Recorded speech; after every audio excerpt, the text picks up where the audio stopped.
கிறிஸ்துவுக்குள் பிரியமான சகோதரனே சகோதரியே, என்னால் ஆலோசனை பகுதியாக ஒரு சகோதரி சர்ச்சுக்கு போகிறாங்க. அநேக வருடங்களாக சர்ச்சுக்கு போயிட்டு இருக்காங்க. அந்த போதகர்கிட்ட அவங்க போய் எப்போதும் ஜெப குறிப்பு கொடுப்பாங்களாம். ஐயா, என் கணவர் ரட்சிக்கப்படணும், என் கணவர் ஆலயத்துக்கு வரணும், என் கணவர் மனம் மாறணும் அப்படின்னு சொல்லி ஜெப குறிப்பை போதகர்கிட்ட கொடுப்பாங்களாம். அவர் என்ன பண்ணுவாங்க, சபையில் கொடுத்து அதை வாரம் வாரம் ஜெபிப்பாங்களாம் தொடர்ச்சியாக. இது போல் அநேக வருடங்களாக அந்த அம்மாவுடைய ஜெப குறிப்பு அது ஒன்றாவே இருக்குதான். அப்படி அந்த ஒன்றா இருக்கும்போது அவர் என்ன பண்ணுறாரு, சரி இவ்வளோ வருஷமாக இந்த தாயார் அவன் கணவர் ரட்சிக்கப்படணும், கணவர் மனம் மாறணும்னு சொல்லி ஜெப குறிப்பு கொடுக்குறாங்களே, சரி அவங்க வீட்டுக்கு தான் போயிட்டு வருவோம்னு சொல்லி ஒரு மாலை நேரத்தில் அவங்க வீட்டுக்கு போய் அவங்க கணவருக்காக ஜெபிக்கலான்னு இந்த போதகர் போவாராம். அப்படி போகும்போது அவங்க வீட்டுக்கு போகும்போது அந்த கணவர் இல்லை, அந்த தாயார் மட்டும்தான் இருக்கிறாங்களாம். அப்போ எங்கம்மா அவங்க கணவர் அப்படின்னு கேட்கும்போது, இதுமாரி வேலைக்கு போயிருக்காரு, ஏன் இன்னும் வரலையா அப்படின்னு சொல்லுவாங்களாம். சரி இப்போ வந்துடுவாருன்னு சொல்லி வெயிட் பண்ணுறாராம் பாஸ்டர். ரொம்ப நேரம் வரவே இல்லையா அந்த ஐயா. அப்படி அவங்க கணவர் வராதனால அது அடுத்த ஊழியருக்கு இந்த பாஸ்டருக்குன்னு சொன்னதுனால என்ன பண்ணுறாரு, சரிம்மா நான் ஜெபிச்சுட்டு போகிறேன், இன்னொரு திருப்பி வந்து பார்க்குறோம்மா அப்படின்னு சொல்லி அவர் ஜெபிக்கிறதுக்கு முயற்சி எடுப்பாராம். அப்படி ஜெபிக்க முயலும் போது அப்போது, அம்மா நீங்கள் ஃபஸ்ட்டு பண்ணுங்கள் ஜெபம், நான் ரெண்டாவது ஜெபம் பண்ணுறேன்னு சொல்லி அவங்க கணவருக்காக அவங்க ஜெபம் பண்ண சொன்னாராம்.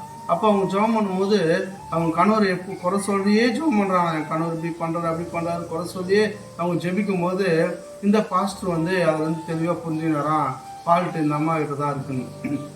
அப்போ உடனே என்ன பண்ணாராம், அவர் ஜெபிக்கவே இல்லையா அந்த பாஸ்டர். அப்போ அம்மா நான் உங்கள் கணவருக்காக நான் இனிமேல் ஜெபிச்சுக்கிறேன், நீங்கள் உங்கள் கணவருக்காக ஜெபிக்கவே தேவையில்லை, இதோடு உங்கள் கணவருக்கு நீங்கள் ஜெபிக்க கூடாது, மாறா நான் என்ன சொல்கிறேன், உங்கள் கணவர் வந்த பிற்பாடு அன்பாக பேசுங்க, என்னங்க சாப்பிட்டீங்களா, எப்படி இருக்கிறீங்க, குளிக்கிறீங்களா, உடம்பு சரியில்லையா, இதுமாதிரி அன்பாக விசாரித்து நீங்கள் அன்பை மட்டும்தான் அவர்கிட்ட காட்டணும். நீங்கள் மாரி ஜெபிக்கிறது, அவர் ரட்சிப்புக்குள்ளே வர்றது, ஆண்டவராக இயேசு கிறிஸ்துவை ஏற்றுக்கொள்றது அதெல்லாம் என்னுடைய வேலை, நான் ஜெபிச்சுக்கிறேன்னு சொல்லி அந்த பாஸ்டர் சொல்லிவிட்டு அங்கேருந்து கடந்து வந்துட்டாராம். கடந்து வந்ததுக்கப்புறம் மறுவாரம் அந்த தாயாரும் அவங்க வீட்டுக்காரும் சபைக்கு வந்துட்டாங்களாம்.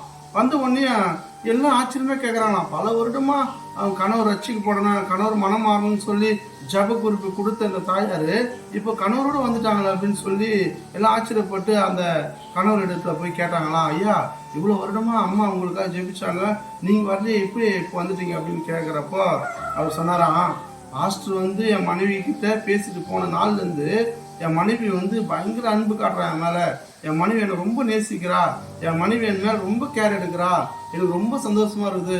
அப்போது இந்த பாஸ்டர் சொன்னதுனால இவளுக்கு இவ்வளோ மாற்றமா, அப்போது இந்த பாஸ்டருக்கே இவ்வளோ ஆண்டவராக இயேசு கிறிஸ்து அன்பு இருக்கும்போது அவர் வணங்குற இயேசு கிறிஸ்துடைய அன்பு எவ்வளோ பெரிதாக இருக்குன்னு சொல்லி தான் நான் என்ன பண்ணிட்டேன், சபைக்கு வந்தேம்மா, சபைக்கு ஆண்டவர் ஆராதிக்கலாம்னு வந்தேன் அப்படின்னு சொல்லி அந்த கணவர் அவங்க கிட்ட சொன்னாராம். அப்போது இதை கேட்டுக்கொண்டு இருக்கிற சகோதரனே சகோதரியே, பால்ட்டு பார்த்தீங்கன்னா அந்த தாயார் இடத்துல தான், அந்த தாயார் எப்போதும் அவர் குறை சொல்லிக்கின்னு அவர் திட்டிக்கின்னு அவர் குற்றம் சாட்டி கொண்டே இருந்ததுனால அவர் இவை சர்ச்சைக்கு போய் மனம் திரும்பலையே, சர்ச்சைக்கு போய் இவளுக்கு அன்பு இல்லையேன்னு சொல்லி அவர் சபைக்கு வராத இருந்தாராம்.